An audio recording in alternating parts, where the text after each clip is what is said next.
Այս պատերազմը հրահրվեց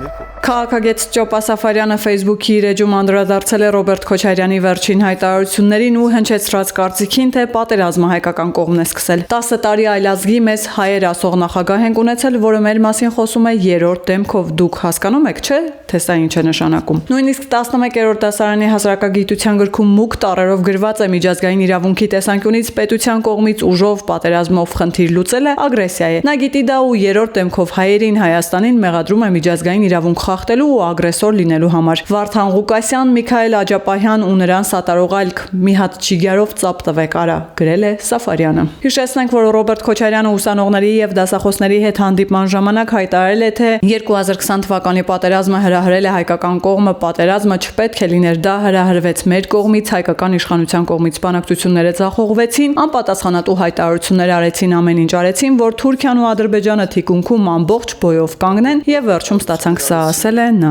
Ամեն ինչ արեցին, որ Թուրքիան, Ադրբեջանը թիկունքում sense ամբողջ բոյով կաղնի եւ վերջում ստացանք սա։